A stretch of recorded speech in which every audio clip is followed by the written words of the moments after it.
Hey, what's up everybody, and welcome back to another episode of News Dose, where I keep you up to date with all of the gaming news, and we are finally starting to get some details about the PlayStation 5, and there is quite a bit to go over here. This includes the price of the console, the PlayStation VR 2 headset, and launch games, so stick around because we will be talking about all of that here in just a second.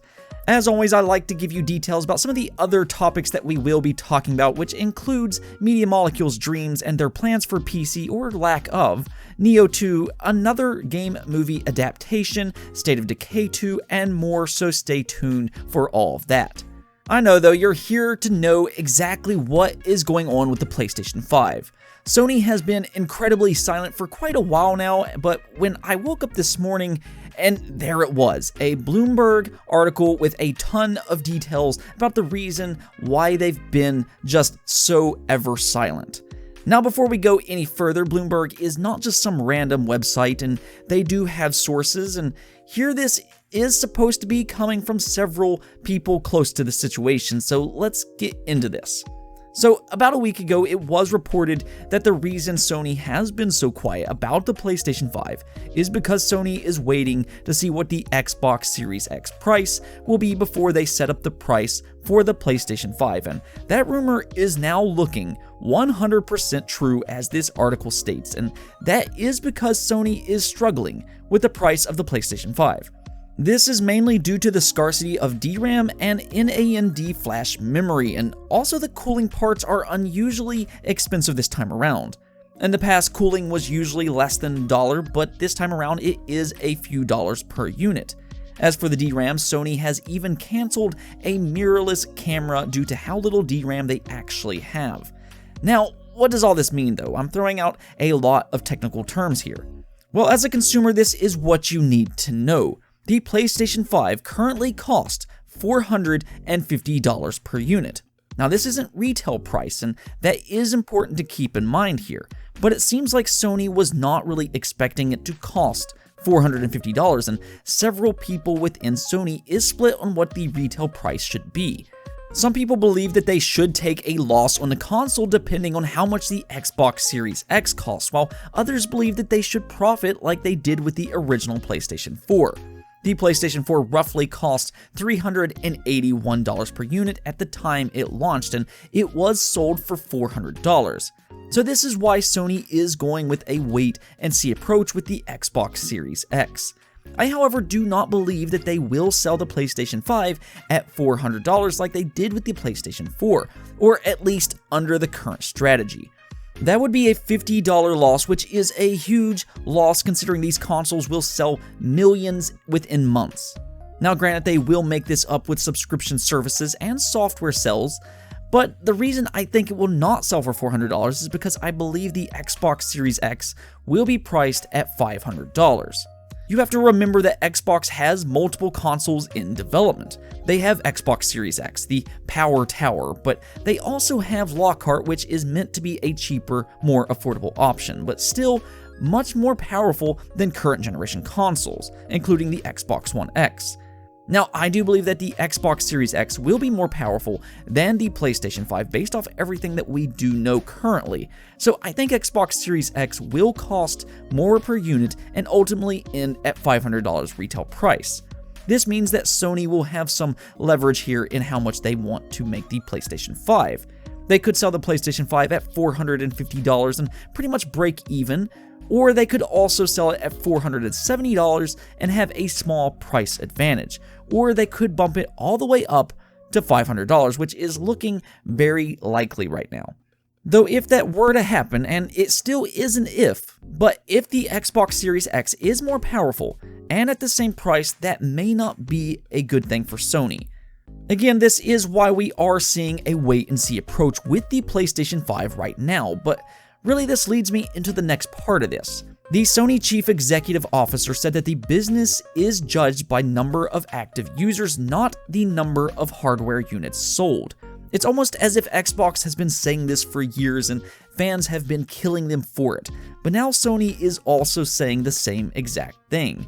I believe this statement will be ignored in the long run though, but I think it holds a lot of importance here. The reason I say this is because I think one way that both Microsoft and Sony can keep the price of consoles down is by leveraging their subscription services. We are already seeing this now with Xbox Live, Xbox Game Pass, and xCloud. Then you have the PlayStation using PlayStation Now and PlayStation Plus. It is very possible that these could keep the prices of each console down and may even allow for a small loss per console. I still believe Sony may not be willing to do that, but I do think Xbox may take a small loss. Granted, Microsoft is a huge company, so they can afford it. Regardless, there is a lot to go over here, and I think the most important thing to realize is that these consoles are more powerful this time around. The Xbox One and the PlayStation 4 was kind of underwhelming in terms of specs when they first launched compared to PC, but it doesn't seem like the Xbox Series X and the PlayStation 5, they're not going to be taking shortcuts this time around. We're no longer getting weak processors, which is the big difference heading into next generation, and we're even getting NVMe solid-state drives. So yes, these consoles will be much more powerful this time around, so they are going to cost more. Like I said before, we are now seeing a $450 PlayStation 5. That's just how much the console costs. That's not the retail price. We don't know how much the Xbox Series X costs yet, but I think it's going to fall at that $500 price point. What do you think though? Will the PlayStation 5 sell for a loss, break even, or for a profit? Let me know in the comments below. Now there is two other things to take away from this article. Reportedly, several PlayStation 5 launch games will be cross-generation titles, which usually I wouldn't even think twice about this, but considering all the controversy about Xbox Series X doing the same thing, I thought it would at least be worth talking about. So yes, expect several launch games to be cross-generation titles where they will be available for both the PlayStation 4 and PlayStation 5, though don't worry about this type of thing. I know a lot of people made a really big deal about this when the Xbox Series X announced they will be doing this, but games really do scale up and down extremely well. The PlayStation 5 won't be held back at all by this. I play games on PC and I'm telling you, there is a huge difference when it comes to console games. You're going to get better textures, you're going to get better lighting, frame rate, anti-aliasing, and the list goes on and on. It's a night and day difference, so don't worry about the consoles being held back. This is nothing new. The other part of this article, though, is about the PlayStation VR 2 headset, which all of us, of course, knew Sony was working on, but it appears it will not launch side by side with the PlayStation 5. Virtual reality fans, I'm sure this isn't the best news in the world, but on a more positive note, it will also save you from spending like another $300 to $400 at launch. Plus, I'm sure there will be plenty of great games to play on the PlayStation 5 before the PlayStation VR 2 headset does release. I'm a VR fan myself, and I'm okay with this. You don't have to spend that extra money. There's going to be plenty of games to play. So I don't think that this is going to be a big deal, but let me know what you think. Are you disappointed about this or not? Let me know in the comments below. Moving on, we also got some more information on Media Molecule's dreams as they talked about a PC release. Unfortunately, it may not be what you want to hear, but currently, Media Molecule has confirmed they are not working on a PC version at this time. However, I wouldn't give up hope just yet because it does seem like several employees would like to do this, but ultimately, it is Sony's decision and not up to Media Molecule alone. This one comment did catch my attention though, and here's what it says. It's a platform, so ideally, in the future, we'll migrate to whatever is relevant. That's probably about as much as I can say without getting smacked by someone.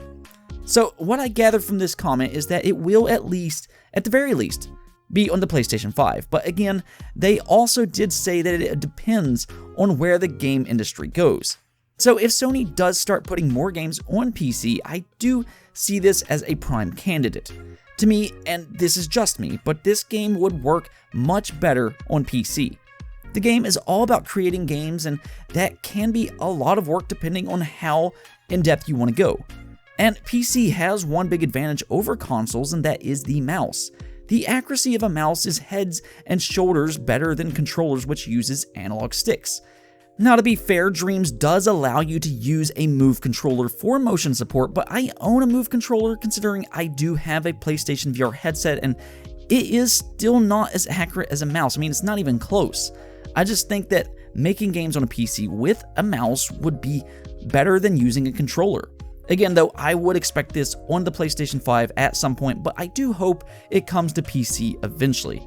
I guess we'll just have to wait and see on that. In other news, Nioh 2 will be offering a last chance trial to play through on February 28th to March 1st. This includes the first mission of the game, it will unlock a DLC helmet, and your character will transfer to the complete game when it launches on March 13th. This will be a great way to check the game out if you are interested in it at all and see if you want to buy the full version. Actually, this is nice even if you know you're going to buy it because it saves your progress, and hey, you even unlock a DLC helmet, which is always really cool. Nioh, of course, was a great game by Team Ninja, so I'm expecting Nioh 2 to be that same high quality. I would highly recommend it myself. I do wish this demo would last a little bit longer though, as not everybody will be able to try it in such a short amount of time, but still, this is cool nonetheless. There is also a big State of Decay 2 update coming out soon by the name of Juggernaut Edition, launching March 13th. This isn't some small update either, and it's adding a lot of stuff here.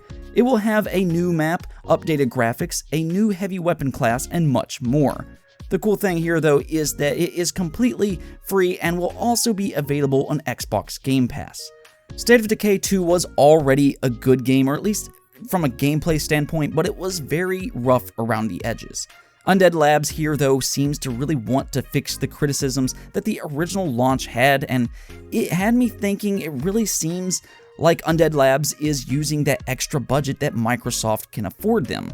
I mean, we have to remember they were recently acquired by Xbox, so it'll be interesting to see how this studio deals with that. They do make good games, but like I said before, they're just a little rough around the edges.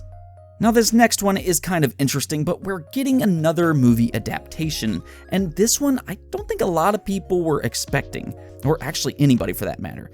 So this is actually a movie adaptation of the wildly popular first-person shooter Crossfire, and it's being made by Sony.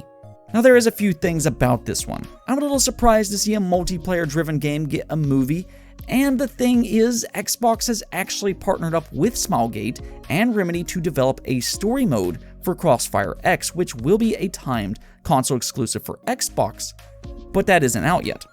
It's also a partnership with Xbox, so when you see Sony is doing the movie, yeah, that seems just a little strange.